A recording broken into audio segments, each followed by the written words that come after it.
Disclaimer: the following series of videos is for reference only and cannot replace the official MTO sources. For information about commercial knowledge and road tests, visit Road Test Commercial Vehicles and review the official MTO handbook. Credits: the following series of videos refer to The Ultimate Guide to Passing the Ontario MTO Class F by Rachel Pugsley and the official MTO Bus Handbook. Links are provided in the video description. Don't forget to comment, like, and subscribe if you find the video helpful. F Driver S License Vehicle Daily Inspection Part 1 Exterior Inspection. The video is based on my experience taking the road test in 2024 at the Ottawa Walkley Drive Test Center using a GMC 9-foot U-Haul cargo van. Make sure to bring the completed daily vehicle inspection report with you on your test day. Keep in mind to use the Schedule 2 sheets as a guide and reference during the inspection part of the test. Contrary to the prints I used, please ensure that there are no notes or highlighting on the sheets. Let's start with the exterior inspection. During this part of the test, the examiner will ask you to inspect 4 items randomly selected from the Schedule 2 list. Note that the items are arranged in alphabetical order in the schedule. Inside the rectangle at the bottom, I have included an excerpt from the official MTO Bus Handbook for learning purposes. You can start reading from there. Above that, I have provided some suggestions on how to inspect and what to say based on my already mentioned sources. Exhaust system, with the vehicle running, open the hood or other compartments as required, and inspect the complete exhaust system to ensure there are no signs of exhaust leaks. After starting the vehicle, open the hood and say, "I don't smell any gas or fumes in the occupant compartment." Exit the vehicle, open the hood, and look down. "I don't smell any gas, exhaust fumes." Look underneath the front, side, and back. I don't see anything dripping or leaking from the exhaust system or any cracks in the exhaust system. The system is secured to the vehicle. No damage. Remember, during the test, you can refer to Schedule 2 before or after the inspection. It's best to read it beforehand so you can use the same words when showing how you would inspect a specific part. You can only read the specific item the examiner asks for. Some parts will have only 1 or 2 bullets to read, or just minor or major defects, as not all parts have both. For all items, the column on the left is the minor defects while the one on the right is the major defects. In the exhaust system, you always read both columns, as leak is all the examiner can ask about that system. After each inspection demonstration for the 4 items in the external inspection, you must state the procedure for finding minor and/or major defects. Minor defects can drive the vehicle, but you have to report it to your supervisor operator and log it in the logbook. Major defects cannot drive the vehicle. You must report it to your supervisor operator and log it in the logbook. Next item, glass and mirrors. Inspect the vehicle to ensure all external mirrors and mirror attachments onto the vehicle body are secure, not broken or damaged. Grab and give it a shake. Look at the windows and the windshield and state, "No cracks, no damage, I can see through the windows." There is full visibility. No cracks, no damage, I can see through the windshield. There is full visibility. Mirrors are securely attached. No damage, no cracks, I can see in the mirrors. They are adjusted properly for me. There is full visibility. In this item, you will also read both columns. State those phrases for minor and major defects. When inspecting the hydraulic brake system, start with the vehicle off. According to the official MTO Bus Handbook, open the hood and check the brake fluid reservoirs to ensure that the brake fluid is above the minimum required level. There is no brake fluid leak. And the brake fluid reservoir is at least 1/4 full. Point to the container and say, "Brake fluid level is between max and min and is more than 1/4 full." Then, check the engine and under the vehicle for any leaks and confirm. There are no leaks from the brake fluid line.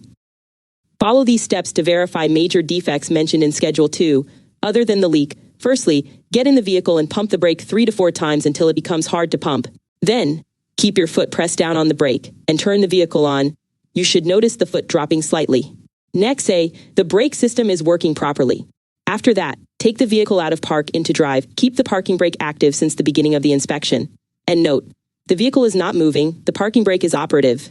Finally, point to the dash and note, no warning lights are indicating any issues with brakes. Since I'm not an expert, I would assume that a fluid leak could cause various issues at a certain level, so I would as well thoroughly read both columns for this item. You must always repeat those sentences after inspecting any item. Suspension system, inspect the vehicle or describe the process to ensure an air leak is not noticeable in the air suspension system and any airbag is not damaged and has air in it. Get down on one knee by one tire and listen for any air leaks from the suspension system, no leaks from the suspension system. Then, inspect the springs area for any signs of damage, no damage.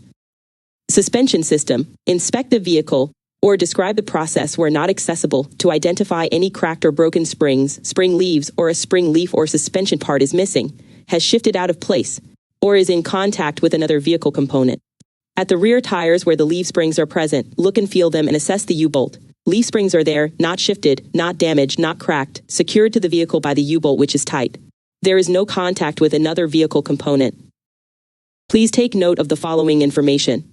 If the examiner requests you to inspect only the suspension fasteners, focus solely on these components and the U-bolts. According to the handbook, you should inspect the condition of the suspension system components and the hardware, including suspension fasteners and U-bolts, that attaches it to the vehicle for any visual signs of loose, missing, or broken components. When inspecting, point to and touch the fasteners and U-bolt and state that suspension fasteners and U-bolt are present and secure with no damage. Remember to consider this example. If you're asked to inspect only the suspension fasteners, you should only read for minor defects. Suspension fastener is loose, missing, or broken, and major defects read loose U-bolt. No need to read both columns entirely. In fact, the examiner might mark you wrong if you do. I understand it can be bothersome, but please remember to say those sentences. Tires are another item that the examiner can be specific on his request, so pay attention. Tires, leaks. Select one tire of the vehicle and inspect it by listening and feeling for any leaks.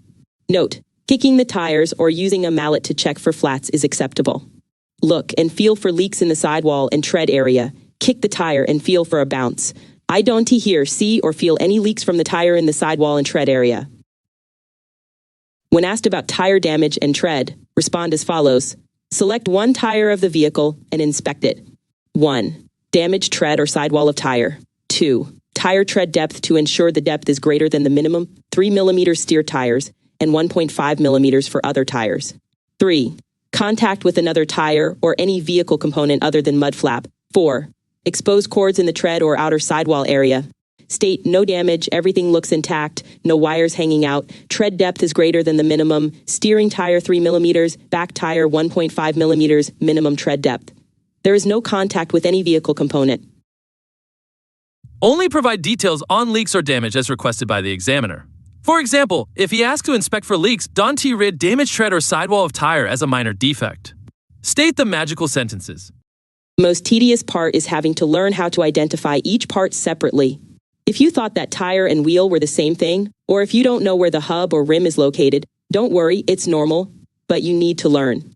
Ambulance and a cargo van, for example, don't have a sight glass, but the handbook says, sight glass not present, describe the inspection of the hub oil level is above the minimum level. Inspect to ensure there is no evidence of a leaking wheel seal. Ensure there is no visual evidence that a wheel, hub, or bearing failure could occur. Therefore, just say, if hub oil was present, I would check if the oil level is normal, and look and feel around the hub checking for leaks. For all the parts you inspect in this item, state, no visual evidence that wheel, hub, or bearing failure could occur.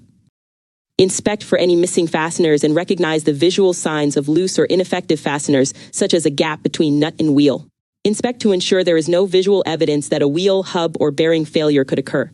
Touch all bolts and nuts and say, lug nuts are secure and tight. All bolts are present and tightened. Also say, no visual evidence that wheel, hub, or bearing failure could occur.